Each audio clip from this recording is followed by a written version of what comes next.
In last lecture, we discussed the basic of the soil and formation of the soil.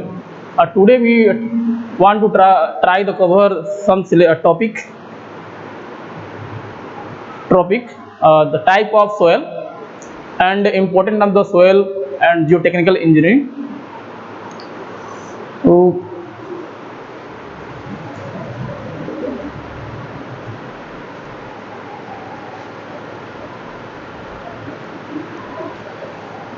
So we discussed the previous lecture definition of the soil. Definition of soil में हम लोग पढ़े थे कल कि crust जो upper most layer होता है अर्थ का स्ट्रक्चर, उसके ऊपर जो कुछ डेप्थ तक लूजली जो एग्रीगेट होते हैं, नेचुरल ग्रेन्स होते हैं, उसी को हम लोग सोयल कहते हैं। चाहे उसमें क्ले हो, चाहे सैंड पार्टिकल हो, चाहे सिल्ट हो, चाहे कोबल्स हो, चाहे बोल्डर्स हो, तो वह सब के सब सोयल बोले जाते हैं। यानी क्रस्ट के ऊपर जितने भी कुछ एक्सटेंड डेप्थ तक जितने भी मटेरियल या नेचुरल एग्रीगेट वहाँ पे होते हैं, उसी को हम लोग बोलते हैं सोयल। फॉर्मेशन ऑफ सोयल में हम लोग पढ़े थे कि जो सोयल होता है वो वेदरिंग से बनता है, और वेदरिंग में दो तरह के वेदरिंग प्रोसेस होते हैं, एक फिजिकल वेदरिंग, सेकंड होता है केमिकल वेदरिंग। और वह कैसे फॉर्म होते हैं उसके बारे में हम लोग डिटेल में कल पढ़े थे।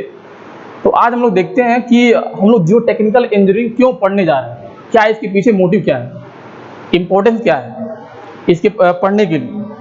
तो इम्पोर्टेंस इसका यह है कि पहली बात तो ये हम लोग पढ़ रहे हैं तो कोई ना कोई एम है हम लोग का यहाँ पढ़ने के लिए कि हम लोग क्यों पढ़ रहे हैं, क्या करने वाले हैं। तो यहाँ जब तक मान लीजिए बीटेक, हम लोग बीटेक करने आए हैं, डिप्लोमा करने आए हैं, तो सबका मोटिव ये होता है कि कंपटीशन का एग्जाम देना और उसको बीट करना या क्रैक करना।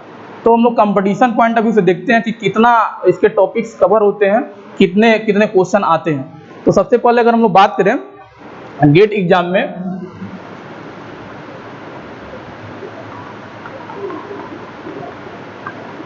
तो जो मैक्सिमम क्वेश्चन है, maximum question from Jio technical engineering, maximum 18 question. Average अगर मान के चलें तो 12 to 15 क्वेश्चन हर बार के एग्जाम में आता है। अगर वही बात करते हैं हम लोग एसएससी जेईई की,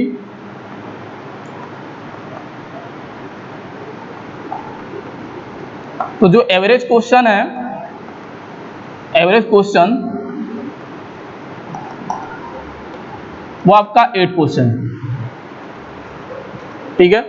अगर पीयूसी के एग्जाम में देखा जाए, पब्लिक सेक्टर अंडरटेकिंग के एग्जाम में अगर देखा जाए, चाहे सेल कराता हो, चाहे एनटीपीसी कराती हो, चाहे एनबीसीसी कराता हो, किसी भी एग्जाम में हम लोग देखें तो जो जियो टेक्निकल इंजीनियरिंग है या सॉइल मैकेनिक्स है, यह आपका जैसे गेट में आता है 18 क्वेश्चन, तो 18 क्वेश्चन तो नहीं रहता है पीएसयू के एग्जाम में, लेकिन कम से कम 8 to 10 क्वेश्चन एवरेज क्वेश्चन होते हैं, पूछे जाते हैं।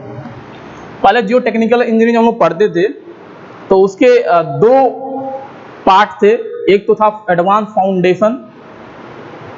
तो एडवांस फाउंडेशन सभी पेपर में नहीं होता था। एडवांस फाउंडेशन इंजीनियरिंग के पेपर मोस्टली जैसे आईईएस का एग्जाम हो गया और यूपीएससी आईएएस का एग्जाम हो गया, तो जो बड़े बड़े एग्जाम्स होते थे उसमें केवल फाउंडेशन इंजीनियरिंग पूछे जाते थे, और कुछ पीएसयू एग्जाम में फाउंडेशन इंजीनियरिंग पूछे जाते हैं। लेकिन आज के अगर करंट सिनेरियो में देखा जाए तो फाउंडेशन इंजीनियरिंग के काफ़ी जो सिलेबस हैं वो जियो टेक्निकल इंजीनियरिंग से कुछ उसमें भेज दिए गए हैं, उसमें शिफ्ट कर दिया गया है। तो फाउंडेशन इंजीनियरिंग आपका पीएसयू एसएससी जेईई में ही नहीं बल्कि पीएसयू के एग्ज़ाम में और स्टेट लेवल के जितने भी एग्ज़ाम होते हैं, और आईएएस हो या आईईएस हो, सब में पूछे जाते हैं फाउंडेशन इंजीनियरिंग के क्वेश्चन।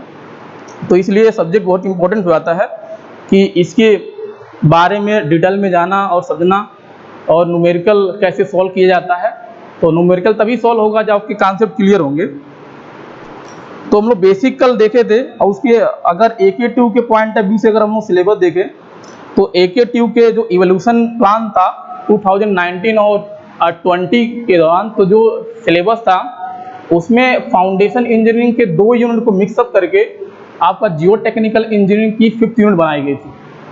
लेकिन इस बार का जो इवोल्यूशन स्कीम है 2020 और 21, उसमें सिलेबस कुछ चेंज कर दिया गया है। तो सिलेबस में है क्या कि जो फाउंडेशन इंजीनियरिंग के 2 यूनिट मिक्स करके 5वीं यूनिट बनाया गया था, उस 5वीं यूनिट में कुछ टॉपिक जियो टेक्निकल इंजीनियरिंग के हटा दिए गए थे, जैसे vertical stress, Boussinesq theory, Westergaard theory, Newmark's. तो यह पहले पिछले वाले सिलेबस में नहीं था, तो इस बार सिलेबस में मेंशन कर दिया गया है और इसी को मेंशन करके 5वीं यूनिट में इसको डाल दिया गया है। तो 5वीं यूनिट में हम लोग पढ़ेंगे अब वर्टिकल स्ट्रेस के बारे में, यानी वर्टिकल स्ट्रेस में पढ़ना क्या है, बुजनेस थ्योरी, वेस्टरगार्ड और न्यूमार्क थ्योरी, और रिटेनिंग वॉल के बारे में पढ़ना है। तो 5वीं यूनिट इस बार जो फाउंडेशन के टॉपिक पहले थे, इस बार इसमें नहीं है। तो केवल यहाँ पे हम लोग जियो टेक्निकल इंजीनियरिंग, फाउंडेशन इंजीनियरिंग के बारे में नहीं पढ़ेंगे, केवल जियो टेक्निकल इंजीनियरिंग के बारे में पढ़ेंगे। तो फर्स्ट हम लोग देखते हैं कि फर्स्ट यूनिट का सिलेबस क्या है, चाहे वो कंपटीशन पॉइंट ऑफ व्यू से है, चाहे AKTU इवोल्यूशन के प्लान के बेसिस पे है। तो फर्स्ट यूनिट का हम लोग सिलेबस देख लेते हैं, उसके बाद डिस्कस करते हैं क्या क्या पढ़ना हम लोग।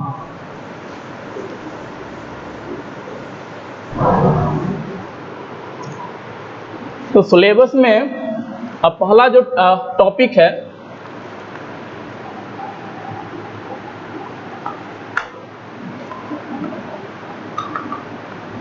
Topic first point, basic definition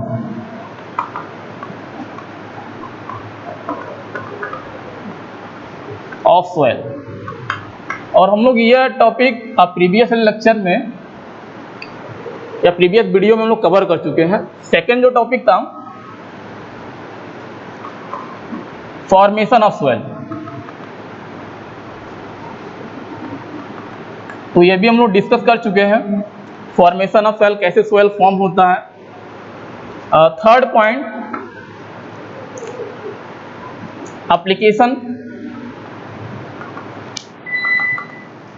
application of geotechnical engineering,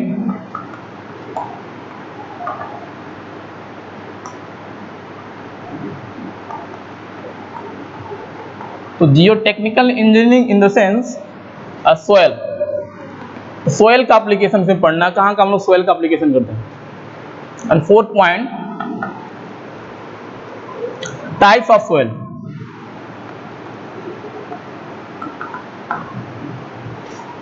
fifth topic, phase diagram.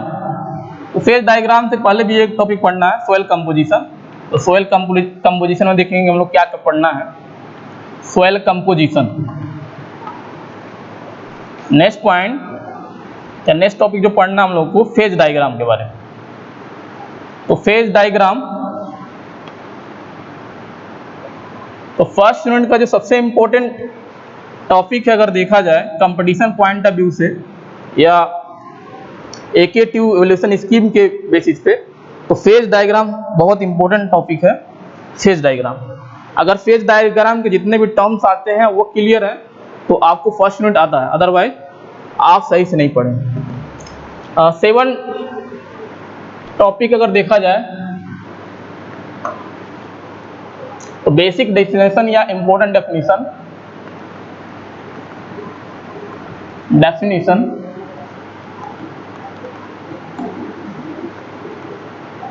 related to phase diagram।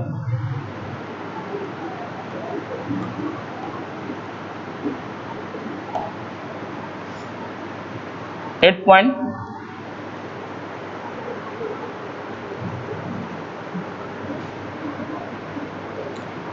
Mechanical analysis के बारे में पढ़ना है।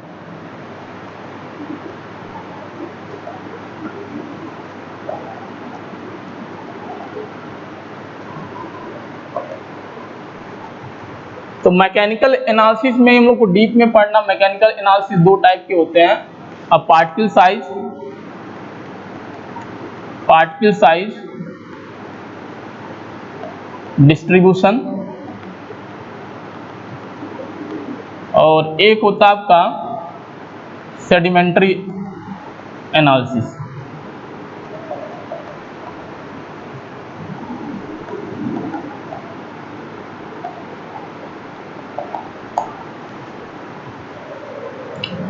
उसके बाद हम लोग को पढ़ना है इंडेक्स प्रॉपर्टी।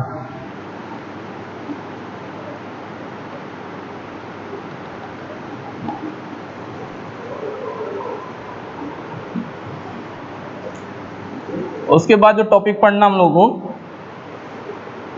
एटरबर्ग लिमिट्स पढ़ना है। एटरबर्ग लिमिट्स,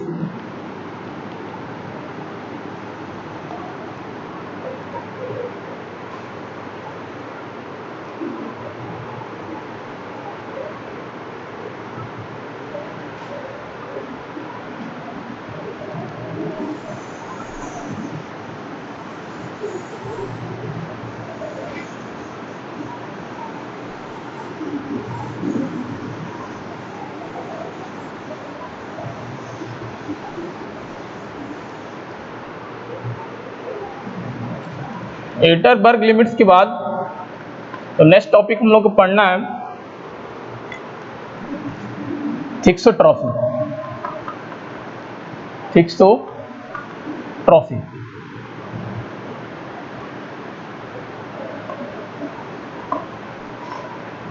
उसके बाद पढ़ना है सेंसिटिविटी।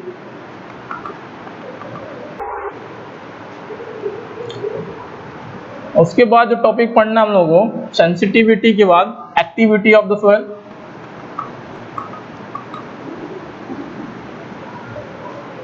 एक्टिविटी, उसके बाद जो टॉपिक कवर करना है इसमें clay mineralogy.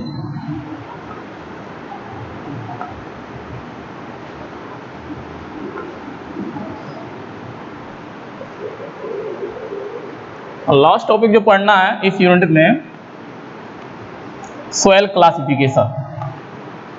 Soil classification system. तो फर्स्ट यूनिट में इतने टॉपिक कवर करना है, चाहे एकेटिव के एग्जाम पॉइंट ऑफ व्यू से अगर हम लोग देखें, चाहे कंपटीशन पॉइंट ऑफ व्यू से, तो जितने भी टॉपिक हैं सब इम्पोर्टेंट है और सबको पढ़ना है। तो हम लोग 1 बाय 1 पढ़ेंगे। तो आज हम लोग पढ़ने का प्रयास करते हैं बेसिक डेफिनेशन। तो basic introduction of the soil और फॉर्मेशन ऑफ सॉइल से रिलेटेड हम लोग टर्म पढ़ेंगे। और उसके बाद नेक्स्ट जो टॉपिक हम लोग पढ़ेंगे टाइप्स ऑफ सॉइल के बारे में।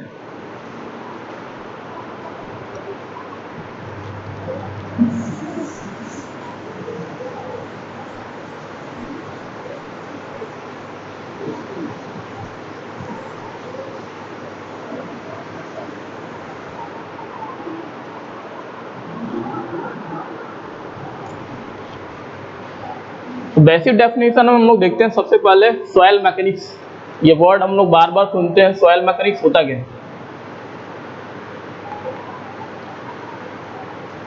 तो जब भी हम लोग बात करते हैं मैकेनिक्स की तो फिजिकल एक्शन याद आता है। फिजिकल एक्टिविटी की मतलब ये है कि जब भी हम लोग फोर्स की बात करते हैं, एक्शन और रिएक्शन की बात करते हैं। तो मैकेनिक्स तो क्लियर है कि मैकेनिक्स किसे करते हैं। जब भी किसी इंजीनियरिंग में, जब भी किसी भी ब्रांच में हम लोग इस तरह की स्टडी करते हैं जहाँ पे फोर्स एक्ट कर रहा हो और उसके रिजल्टेंट क्या होते हैं और एक्शन और रिएक्शंस क्या होते हैं, तो वहाँ पे हम लोग मैकेनिक्स वर्ड यूज करते हैं। तो सॉइल मैकेनिक्स का मतलब क्या है कि जब भी हम लोग एक्शन और रिएक्शन की स्टडी कर रहे हैं किसी भी ब्रांच में, सिविल की किसी भी ब्रांच में, इंजीनियरिंग के किसी भी ट्रेड में, जब भी हम लोग एक्शन और रिएक्शन की बात कर रहे हैं, लेकिन किससे रिलेशन होना चाहिए, सॉइल से।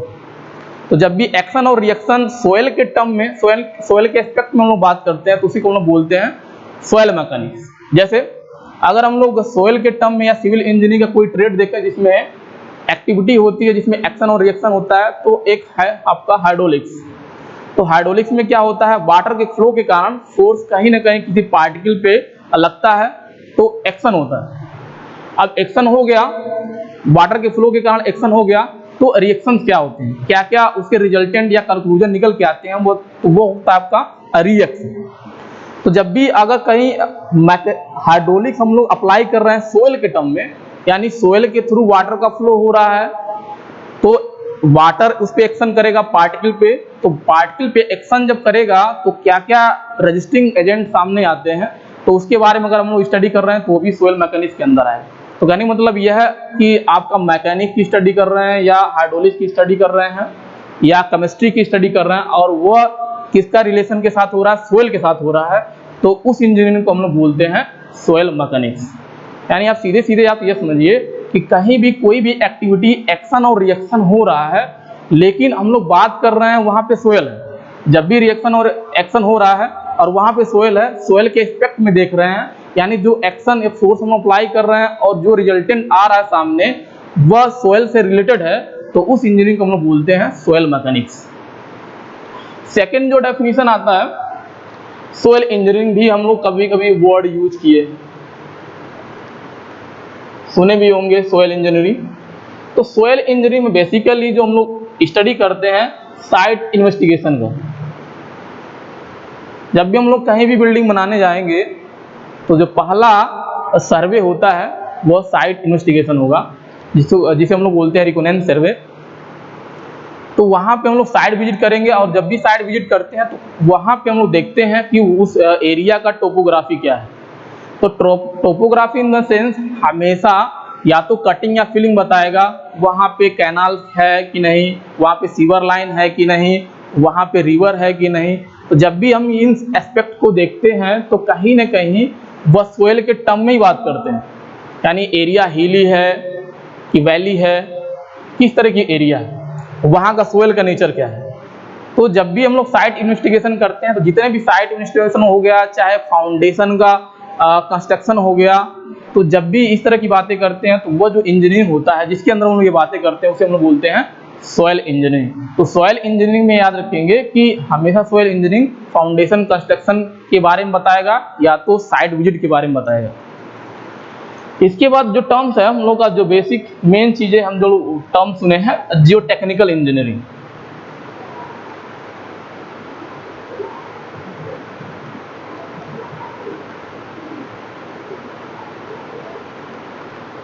जियो टेक्निकल इंजीनियरिंग, तो जियो टेक्निकल इंजीनियरिंग क्या होता है? तो जियो टेक्निकल इंजीनियरिंग ये एक बड़ा ब्रांच है, यानी ये ब्रॉडर टर्म्स होता है और इसी के अंदर जितने भी हम लोग टर्म्स पढ़े हैं, चाहे सोयल मैकेनिक्स है, चाहे सोयल इंजीनियरिंग है, चाहे जूलॉजी है, चाहे केमिस्ट्री है, चाहे हाइड्रोलिक्स है, अगर सबकी स्टडी सोयल के एस्पेक्ट में हम लोग कर रहे हैं तो जो सबसे बड़ा ब्रांच होता है वो होता है जियो टेक्निकल इंजीनियरिंग। तो जियो टेक्निकल इंजीनियरिंग के ही अंदर सोयल मैकेनिक्स आता है, सोयल इंजीनियरिंग आएगा, हाइड्रोलिक्स आएगा, मैकेनिक्स आएगा। लेकिन जब हम लोग बात कर रहे हैं with respect to the soil, यानी इन सब जितने भी हम लोग ब्रांच पढ़े हैं सोयल से रिलेटेड, अगर हम लोग उसकी स्टडी सोयल के रिस्पेक्ट में कर रहे हैं तो जो मेन ब्रांच होता है स्टडी करने का सोयल के रिस्पेक्ट में, उसे हम लोग बोलते हैं जियो टेक्निकल इंजीनियरिंग। तो जियो टेक्निकल इंजीनियरिंग ये क्या होता है? एक तरीका से मॉडर्न टर्म्स होता है which consist all the engineering like soil mechanics, soil engineering, zoology, hydraulics, mechanics, chemistry etcetera. तो ये तो बेसिक डेफिनेशन जो हम लोग को पढ़ना था। नेक्स्ट जो टॉपिक हम लोग पढ़ते हैं टाइप्स ऑफ सोयल। तो टाइप्स ऑफ सोयल भी बहुत इंपॉर्टेंट टॉपिक है। टाइप्स ऑफ सोयल,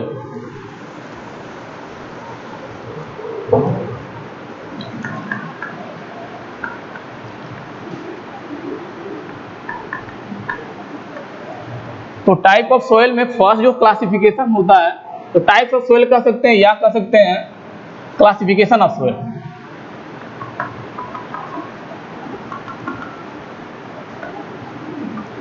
तो classification of the soil in the sense कि AKTU के इवोल्यूशन प्लान में टाइप्स ऑफ सोयल नहीं दिया है, क्लासिफिकेशन ऑफ सोयल दिया है।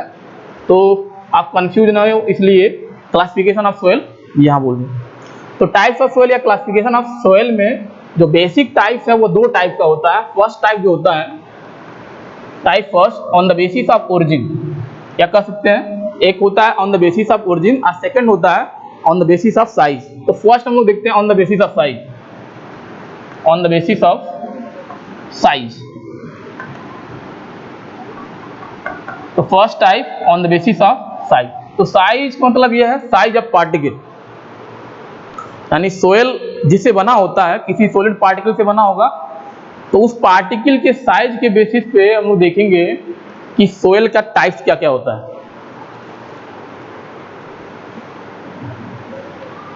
तो on the basis of size के बेसिस पे हम लोग देखेंगे सोयल के टाइप्स। तो ये आपका आईएस क्लासिफिकेशन जो हम लोग लास्ट टॉपिक पढ़ने वाले हैं फर्स्ट यूनिट में, classification of the soil system, तो उसमें हम लोग एक पढ़ते हैं क्लासिफिकेशन आईएस क्लासिफिकेशन। तो जो साइज का क्लासिफिकेशन है on the basis of size, यानी यहाँ पे जो भी हम लोग टाइप पढ़ेंगे वो आईएस इंडियन स्टैंडर्ड के बेसिस पढ़ेंगे। तो साइज के बेसिस पे जो क्लासिफिकेशन होता है, तो फर्स्ट इसमें देखते हैं हम लोग, एक होता है कोबोल्स, उसके बाद एक होता है बोल्डर, नेक्स्ट होता है ग्रेवल। तो ग्रेवल, कभी कभी ग्रेवल के जगह हम लोग वर्ड यूज करते हैं ग्रेन्स, तो वो दोनों की साइज सेम लेके चलते हैं। इससे छोटा अगर पार्टिकल, हम लोग डिसेंडिंग ऑर्डर में पढ़ रहे हैं, सबसे जो बड़ी साइज होती है उसको बोलते हैं कोबोल्स, उससे छोटा अगर साइज होगा बोल्डर्स में आता है, उससे अगर छोटा है तो ग्रेवल्स या ग्रेन्स में आता है, उससे अगर छोटा है तो सैंड होता है। इससे भी अगर पार्टिकल की साइज छोटा है तो उसे सिल्ट बोलते हैं, तो सिल्ट। इससे भी अगर माइन्यूट साइज का होगा तो वो आपका क्ले, और क्ले से भी अगर छोटी साइज का है तो उसे हम लोग बोलते हैं कोलाइड क्ले, कोलाइड ही बोलते हैं या कोलाइडल क्ले ही बोलते हैं, तो कोलाइड या कोलाइडल क्ले।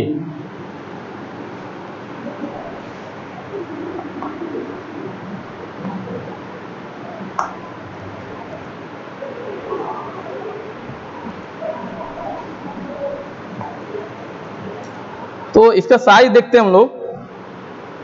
साइज अगर देखेंगे आईएस क्लासिफिकेशन के बेसिस पे, तो जो कोलाइडल क्ले या कोलाइड की जो साइज होती है वो होता है लेस देन 0.001 mm। अगर पार्टिकल की साइज 0.001 mm से छोटी है तो जो सोयल होती है उसे हम लोग बोलते हैं कोलाइड या कोलाइडल क्ले। ठीक है, नेक्स्ट क्ले का साइज देखेंगे। तो क्ले का साइज जो होता है, अगर पार्टिकल की साइज 0.002 से 0.001 mm के बीच लाई कर रहा है तो जो सोयल होती है उसे हम लोग बोलते हैं क्ले। तो जितने भी ये नेम्स हैं, चाहे कोबोल्स हो, बोल्डर्स है, ग्रेवल है, सैंड, सिल्ट, क्ले या कोलाइड्स, ये भी सोयल है। लेकिन ये सोयल किसके बेसिस पे है? साइज के बेसिस पे। तो साइज के बेसिस पे हम लोग इसे सोयल बोलते हैं। तो जैसे अगर क्ले की हम लोग बात करें तो क्ले भी सोयल है। तो कैसे बताएंगे किस तरह का सोयल है? तो अगर किसी सोयल का पार्टिकल साइज इस रेंज के बीच में आ रहा है तो उस सोयल को हम लोग बोलते हैं क्ले। सिल्ट का देखते हैं साइज। अगर आपका पार्टिकल साइज, किसी सोयल का पार्टिकल साइज 0.047 से 75 से 0.002 mm के बीच में, अगर किसी सोयल के पार्टिकल साइज 0.075 से 0.002 mm के बीच लाई कर रहा है तो उस सोयल को हम लोग बोलते हैं सिल्ट। सैंड का साइज अगर देखेंगे तो अगर किसी सोयल के पार्टिकल साइज 4.75 से 0.075 के बीच में लाई कर रहा है तो उस सोयल को हम लोग बोलते हैं सैंड। ग्रेवल क्या होता है? अगर किसी सोयल का पार्टिकल साइज 80 to 4.75 mm के बीच लाई कर रहा है तो उस सोयल को हम लोग बोलते हैं ग्रेवल या ग्रेन्स।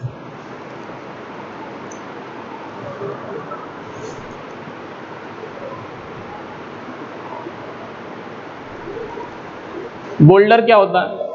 अगर किसी सोयल में पार्टिकल की साइज 300 to 80 mm के बीच लाई कर रहा है तो उस सोयल को हम लोग बोलते हैं बोल्डर्स।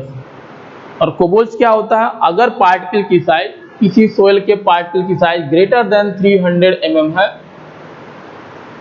तो उसे हम लोग बोलते हैं कोबोल्स। तो ये सोयल ही होता है। तो ये है आपका साइज के बेसिस पे कि किस सोयल को क्या बोलते हैं और साइज क्या होनी चाहिए। इसे मैक्सिमम अगर इम्पोर्टेंट अगर देखा जाए on the basis of size, तो जो सैंड है और सिल्ट है, सैंड और सिल्ट, क्ले भी आप इम्पोर्टेंट कैटेगरी में डाल सकते हैं। तो मैक्सिमम अगर देखा जाए सैंड या सिल्ट, तो मैक्सिमम ये इंटरव्यू में पूछा जाता है कि सैंड की साइज क्या होती है या सिल्ट की साइज क्या होती है। तो इसलिए इसको जानना बहुत जरूरी है कि इसकी साइज क्या होती है। तो यह क्लासिफिकेशन साइज का IS बेसिस पे है, इंडियन स्टैंडर्ड की बेसिस पे है।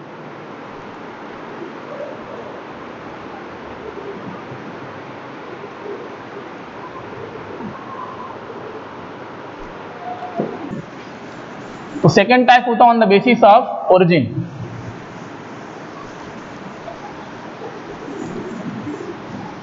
यानी सोयल कैसे फॉर्म हुआ था, किस तरह से बना था, उसके बेसिस पे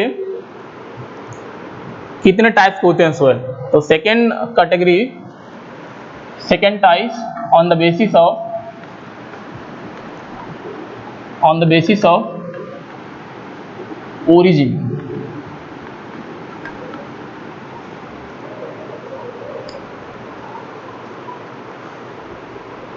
तो सोयल कैसे फॉर्म हुआ था, कैसे बना था इनिशियल में, तो उसके बेसिस पे कितने टाइप्स होते हैं सोयल, तो इसमें देखने वाले। तो on the basis of origin के बेसिस पे अगर देखें टाइप ऑफ सोयल, तो दो टाइप का होता है। फर्स्ट होता है आपका रेसिड्यूल सोयल और सेकंड होता है आपका ट्रांसपोर्टेड सोयल। तो on the basis of origin के बेसिस पे दो टाइप के सोयल होते हैं, first residual soil and second transported soil. तो फर्स्ट हम लोग देखते हैं रेसिडुअल सोयल होता है क्या है। रेसिडुअल सोयल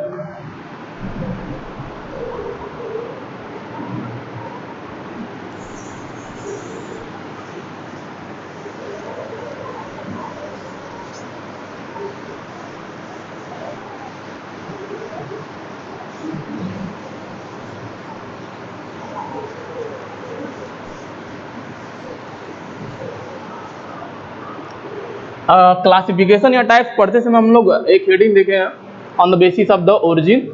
तो ओरिजिन यानी फॉर्मेशन के बेसिस पे, कैसे सोयल फॉर्म हुआ था उसके बेसिस पे ये टाइप्स होता है, रेसिडुअल सोयल और ट्रांसपोर्टेड सोयल। तो अगर इनका डेफिनेशन समझना है तो आपको देखना पड़ेगा किस तरह से सोयल फॉर्म हुआ था।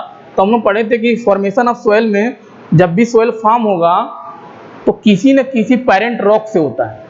यानी पेरेंट रॉक अगर देखें, अगर यह कोई रॉक है जिसको हम लोग बोलते हैं पेरेंट रॉक, यानी इसी से सोयल बना होगा। यानी यहाँ से कुछ भी कोई चेंजिंग होगा, या तो डिकम्पोजिशन हुआ होगा या तो डिसइंटीग्रेशन हुआ होगा, और कहीं पे जाके यहाँ पे कहीं सोयल फॉर्म हुआ होगा। ये हम लोग पढ़े थे फॉर्मेशन ऑफ सोयल में। और फॉर्मेशन ऑफ सोयल में हम लोग फर्स्ट जो स्टेप पढ़े थे कि फर्स्ट स्टेप होता है आपका इरोजन, और सेकेंड जब इरोजन होता है तो किसी एजेंट के अंडर होगा। तो एजेंट या तो वाटर हो सकता है, या तो विंड, या तो ग्लेशियर, या तो ग्रेविटेशनल फोर्स। तो कोई एजेंट इस पे एक्ट करता है, फोर्स लगाएगा और इसको इरोड करता है, इसका इरोजन करता है।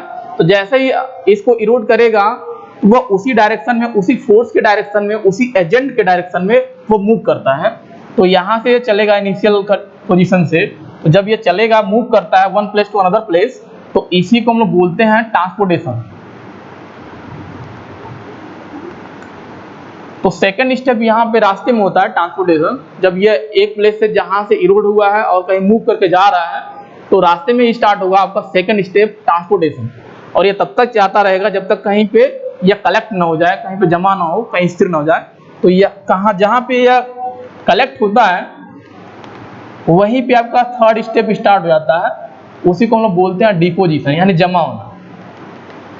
जहाँ पे जमा होता है वहीं सोयल फॉर्म होती है, तो यहीं पे सोयल बन जाएगा। तो हम लोग पढ़े थे एक चीज और कि जो सोयल फॉर्मेशन होता है वो साइक्लिक प्रोसेस होता है जिसको हम लोग बोलते हैं पीडोजेनेसिस। तो साइकिल तो अभी हम लोग सिंगल ट्रैक देख रहे हैं केवल कि यहाँ से सोयल रॉक था, रॉक का डिसइंटीग्रेशन या डिकम्पोजिशन हुआ, वो मूव कर रहा है, ट्रांसपोर्टेशन उसका हो रहा है और कहीं जाके इकट्ठा हो गया। तो जब इरोजन होता है और ये ट्रांसपोर्ट करता है रास्ते में, तो उनके जो गैप्स होते हैं उनके पार्टिकल के बीच में, या तो पार्टिकल के बीच में एयर आ जाता है रास्ते में, या तो वाटर आ जाएगा, या तो ग्लेशियर आ जाएगा। तो उनके बीच में कुछ ना कुछ पार्टिकल, कुछ एक्स्ट्रा पार्टिकल आ जाएंगे, कोई एजेंट, जो एजेंट इसको मूव करा रहा था उसके बीच में आ जाता है। तो पहले जो पेरेंट रॉक से यह डिकम्पोज हुआ, डिसइंटीग्रेट हुआ, अब रास्ते में क्या हुआ, मिक्सअप हो गया अदर मटेरियल का। तो जैसे अदर मटेरियल कोई मिक्स हो गया तो इनके पार्टिकल के बीच में गैप बन जाता है, और जब गैप बन जाएगा तो इनकी बॉन्ड जो होती है एक पार्टिकल से अनदर पार्टिकल के बीच में वो वीक हो जाती है। और जब ये वीक हो जाएगी, आगे कहीं कलेक्ट होगा, तो उसी को हम लोग बोलते हैं सोयल। और सोयल का डेफिनेशन भी हम लोग यही पढ़े हैं कि सोयल का डेफिनेशन में जो पार्टिकल्स होते हैं उनके बीच जो कोहेसिव बॉन्ड होता है वो वीक होता है। अगर क्रस्ट के ऊपर कोई नेचुरल ग्रेन्स या एग्रीगेट लूज स्टेट में है तो उसके हम लोग बोलते हैं सोयल।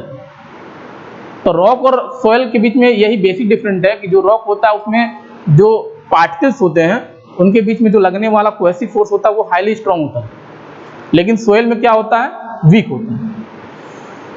तो जैसे ही कहीं पे ये कलेक्ट होगा तो जो भी नेचुरल ग्रेन्स मिलेंगे उसी को हम लोग बोलते हैं सोयल।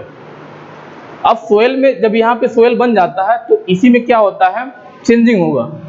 तो चेंजिंग अब हो सकता है या तो टेम्परेचर वेरिएशन के कारण हो रहा हो, या तो परकुलेशन के कारण हो रहा हो।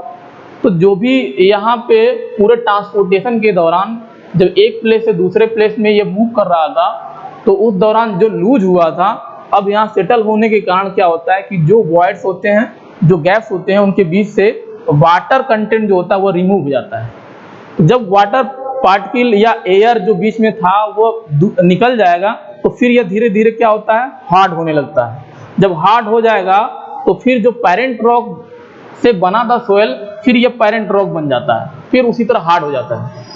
तो यह एक्टिविटी जहां पे होती है डायरेक्ट सोयल से रॉक और रॉक से सोयल, उसको हम लोग वो फोर्थ स्टेप बोलते हैं अफिवियल।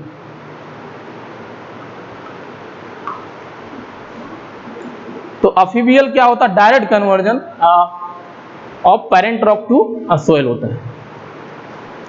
तो इसका मतलब यह है कि किसी भी सोयल को फॉर्म होने के लिए ये 4 स्टेप होना बहुत जरूरी है। किसी भी सोयल का कंस्ट्रक्शन होने के लिए, बनने के लिए ये 4 स्टेप का होना बहुत जरूरी है।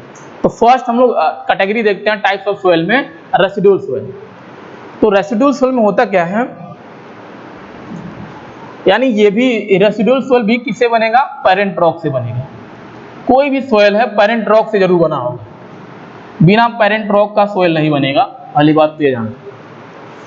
तो रेसिडुअल सोयल भी पेरेंट रॉक से बना होगा। तो अगर बनना है, सोयल फॉर्म होना है, तो ये चारों स्टेप होना बहुत जरूरी है। अगर कोई सोयल फॉर्म हो रहा है, अगर कोई सोयल फॉर्म हो रहा है और उसमें ट्रांसपोर्टेशन स्टेप नहीं हो रहा है, मूवमेंट नहीं हो रहा है, यानी जो स्टेप था, फर्स्ट स्टेप इरोजन और second transportation and third deposition. अगर किसी सॉइल के फॉर्मेशन में जितने भी स्टेप हैं सब हो रहे हैं लेकिन ट्रांसपोर्टेशन नहीं हो रहा है, यानी पेरेंट रॉक से जो इरोजन हुआ वो वहीं पे हो जाए, मूवमेंट ना हो, वन प्लेस से अनदर प्लेस का अगर मूवमेंट नहीं हो रहा है तो जो सोयल फॉर्म होता है उसे हम लोग बोलते हैं रेसिडुअल सोयल। तो और अगर डीप में हम लोग जाएं तो रेसिडुअल सोयल पेरेंट रॉक से बनेगा। अगर कोई एजेंट उस पर फोर्स लगा रहा है और इरोजन भी हुआ, यानी इरोजन स्टेप हुआ, प्रोसेस हुआ, इरोड हुआ मटेरियल का, लेकिन वहीं पे वो बन जा रहा है सोयल, यानी डिपोजिशन भी वहीं पे हो जा रहा है, तो उस सोयल को हम लोग बोलते हैं रेसिडुअल सोयल। तो रेसिडुअल सोयल में आप इतना याद रखेंगे कि इसमें ट्रांसपोर्टेशन नहीं होता है। जहां से पेरेंट रॉक का इरोजन होगा जहाँ से पेरेंट रॉक का इरोजन होगा वहीं पे सोयल फॉर्म होता है, तो उस सोयल को हम लोग बोलते हैं रेसिडुअल सोयल। रेसिडुअल सोयल का एक जो इम्पोर्टेंट कैरेक्टर है, प्रॉपर्टी है, वो ये होता है कि जो भी इनग्रेडिएंट होते हैं, जो भी रेसिडुअल सोयल में जो पार्टिकल्स होंगे, उसका जो नेचर होगा वह वेरिंग साइज का होगा, यानी डिफरेंट साइज के पार्टिकल रेसिडुअल सोयल में पाए जाते हैं। तो इम्पोर्टेंट ये कैरेक्टर याद रखेंगे कि जो रेसिडुअल सोयल का इम्पोर्टेंट कैरेक्टर होता है, it consist varying size. Second जो इम्पोर्टेंट प्रॉपर्टी है कि इसमें जो भी पार्टिकल होते हैं वह एक तरीका से इंजीनियरिंग प्रॉपर्टी को डिनोट करते हैं।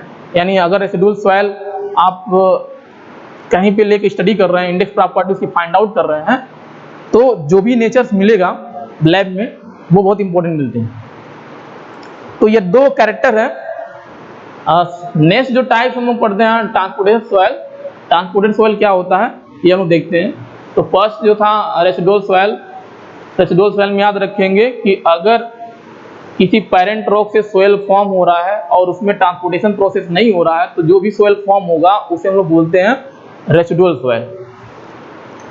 ट्रांसपोर्टेड सोयल देखते हैं।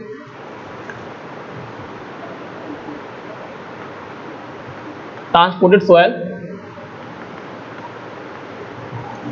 तो ट्रांसपोर्टेड सोयल में क्या होता है कि यानी जब भी सोयल फॉर्म होगा तो ये स्टेप होना जरूरी है। अब पेरेंट रॉक के ऊपर इरोजन, और second transportation, and third deposition.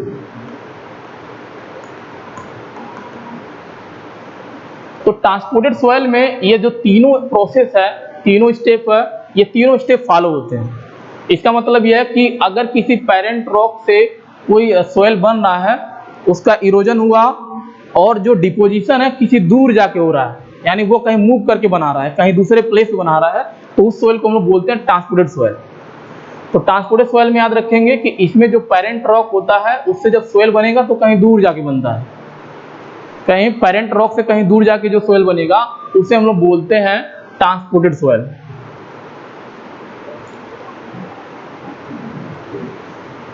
तो डेफिनेशन यह हो गया ट्रांसपोर्टेड सोयल। अब देखते हैं टाइप्स ऑफ ट्रांसपोर्टेड सोयल।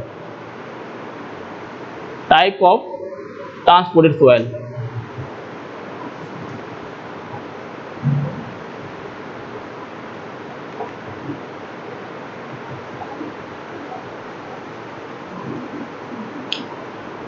तो क्या ऐसे एजेंट है जिससे टाइप्स या कैटेगरी बन गया है ट्रांसपोर्टेड सोयल का?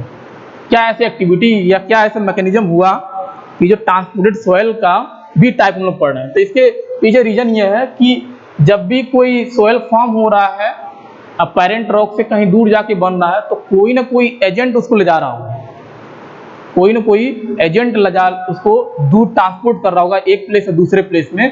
तो जो टाइप्स है, टाइप्स ऑफ ट्रांसपोर्टेड सोयल, ये है on the basis of agent. ये है आपका on the basis of transporting agent, यानी कौन सा एजेंट उसको मूव करके एक प्लेस से दूसरे प्लेस पे ले जा रहा था, उसके बेसिस पे होता है आपका टाइप्स ऑफ ट्रांसपोर्टेड सोयल।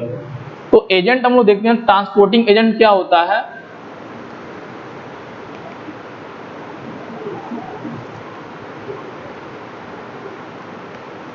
तो एजेंट हम लोग कल पढ़े थे कि फर्स्ट जो एजेंट होता है वो आपका होता है वाटर। सेकेंड जो एजेंट होता है जो किसी पेरेंट रॉक को डिकम्पोज या डिसइंटीग्रेट करता है, तो सेकेंड जो एजेंट होता है विंड। थर्ड जो एजेंट है ग्लेशियर।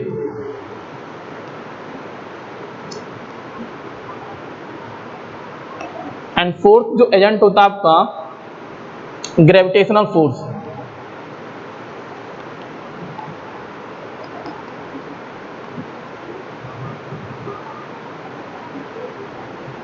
तो ये एक एक्सटर्नल एजेंट होते हैं जो काम करते हैं किसी भी पेरेंट रॉक को डिसइंटीग्रेट या डिकम्पोज करते हैं, और बिना इस एजेंट के सोयल बनना संभव नहीं है एक तरीके से। यानी कोई ना कोई वेदरिंग प्रोसेस में कोई ना कोई एजेंट पार्टिसिपेट करता है और वही पेरेंट रॉक को डिकम्पोज या डिसइंटीग्रेट करता है, जिससे सोयल बनता है। तो इस एजेंट के बेसिस पे टाइप ऑफ ट्रांसपोर्टेड सोइल बनाया गया है। तो इसमें अलग अलग ट्रांसपोर्टिंग एजेंट के बेसिस पे हम लोग देखेंगे कि कितना तरह के कितना टाइप्स के ट्रांसपोर्टेड सोइल होते हैं। तो फर्स्ट एजेंट हम लोग लेते हैं,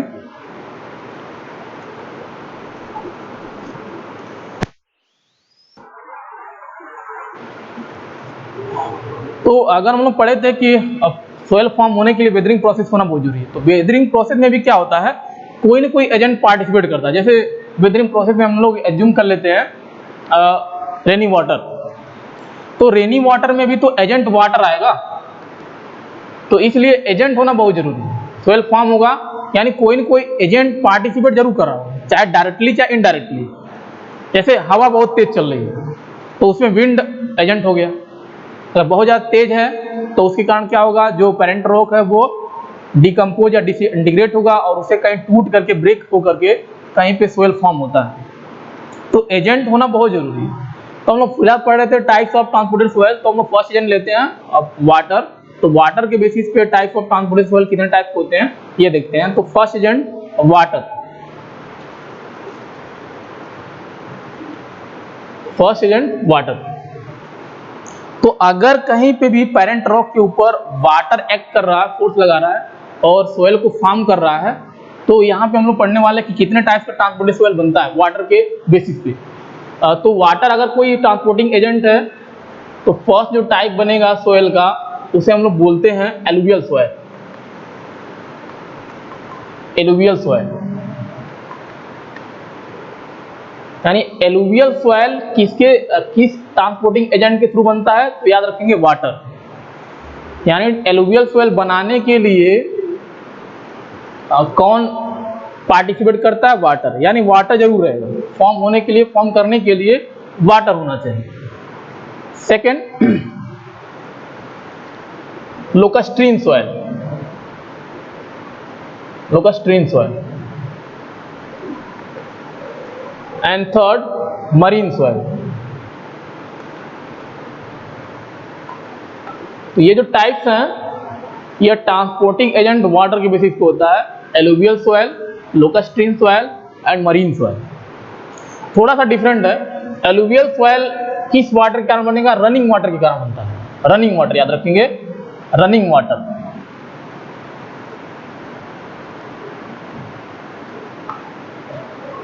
यानी अगर वाटर का मूवमेंट हो रहा है और मूवमेंट के कारण, रनिंग के कारण अगर कोई सोयल फॉर्म हो रहा है तो उसे हम बोलते हैं एलुवियल सोयल।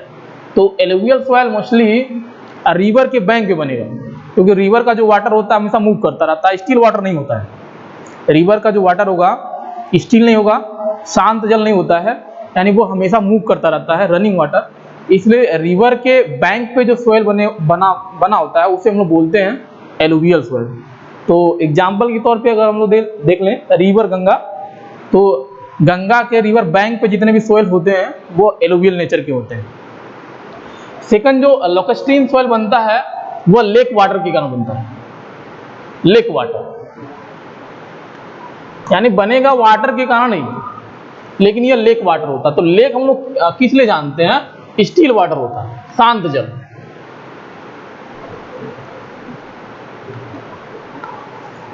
तो लेक में जो वाटर होगा वो बिल्कुल स्टील होता है। तो अगर कोई सोयल वाटर के कारण बन रहा है और वाटर का जो नेचर है वह बिल्कुल शांत है, तो उस सोयल को हम लोग बोलते हैं लोकस्ट्रीन सोयल। और सेकेंड देखते हैं मरीन सोयल। तो मरीन सोयल किस वाटर के कारण बनेगा, ये भी वाटर के कारण, यानी इसके बनाने के पीछे भी आपका एजेंट है वाटर, लेकिन यह सी वाटर के कारण बनता है, सी वाटर या ओशियन वाटर। तो समुद्री जल के प्रवाह से जो सोयल बनेगा उसे हम लोग बोलते हैं मरीन सोयल। मरीन सोयल जो ये नेम ड्राइव किया गया है ये मुंबई से हुआ है, मुंबई। अब मुंबई में जो प्लेस है marine drive, marine drive place है, और ये बिल्कुल सी के बैंक पे है, यानी जो सी का है बैंक है बिल्कुल मरीन ड्राइव है, वही सी के बैंक पे ही मरीन ड्राइव है। तो सी कि वाटर के कारण मरीन ड्राइव पे जो सोइल्स फॉर्म करते हैं, बनते हैं, उसी सोइल को हम लोग बोले हैं मरीन सोइल। तो मरीन ड्राइव पे जो सोइल पाए जाते हैं उसी को हम बोलते हैं मरीन सोइल। तो वहाँ पे जो सोइल पाए जाते हैं उसका नेचर डिफरेंट होगा, तो उसकी जो खुद की नेचर होती है, मरीन ड्राइव पे जो सोइल पाए जाते हैं उसी की प्रॉपर्टी और नेचर के बेसिस पे जो सोइल बना गया है वाटर एजेंट के कारण, उसी को हम बोलते हैं मरीन सोइल। तो ये 3 टाइप के सोइल होते हैं और इसके पीछे जो एजेंट पार्टिसिपेट करता है वो होता है आपका वाटर, यानी वाटर के कारण, वाटर के मूवमेंट के कारण या स्टील होने के कारण जो सोइल फॉर्म होगा।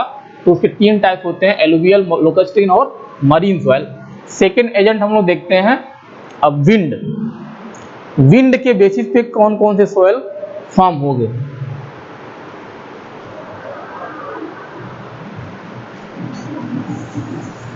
Second agent wind.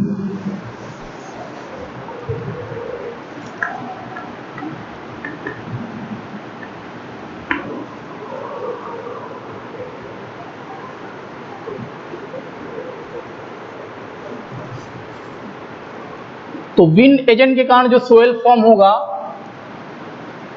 उसे बोलते हैं एओलियन सोइल।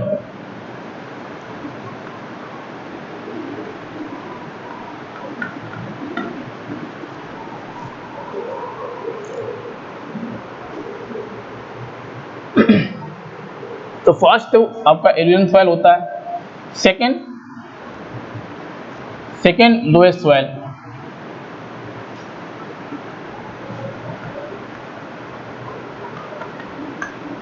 एंड थर्ड कभी कभी आपको आएगा सैंड ड्यून्स। तो ये भी सैंड ड्यून्स भी विंड के कारण ही बनता है, सैंड ड्यून्स।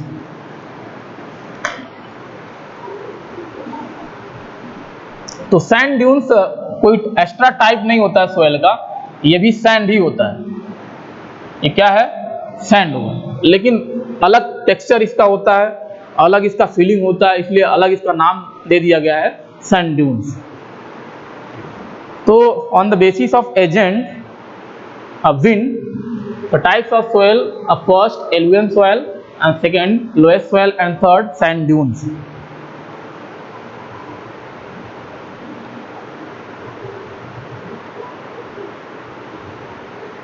तो एलुवियल सॉइल में आपको बेसिक याद क्या रखना कि किसके कारण, किस एजेंट के कारण फॉर्म होता है। तो एलुवियल सॉइल बनता है विंड के कारण, इतना याद रखेंगे कि विंड के कारण जो सॉइल बनेगा उसे हम लोग बोलते हैं एलुवियल सॉइल।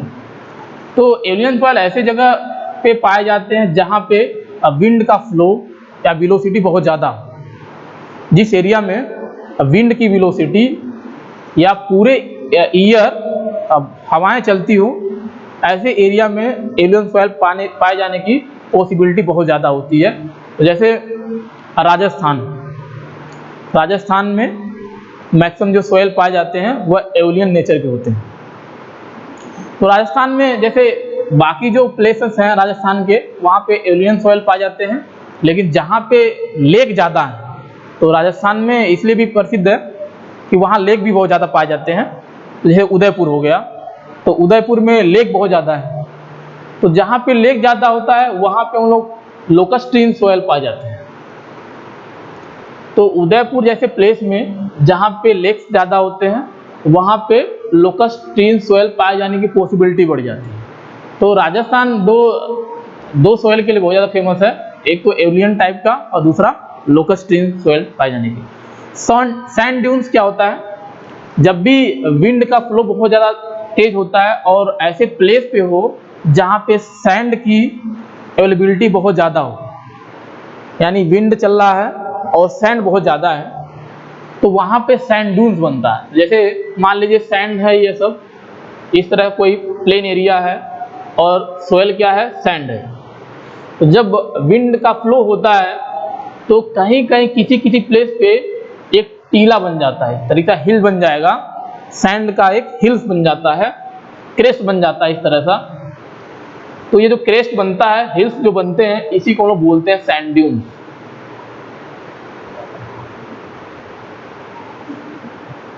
तो सैंड ड्यून्स कोई एक्स्ट्रा अलग टाइप नहीं होता है सैंड का, ये भी सैंड ही होता है, लेकिन अगर ये क्रेस्ट फॉर्म में बन रहा है तो उसी को हम बोलते हैं सैंड ड्यून्स।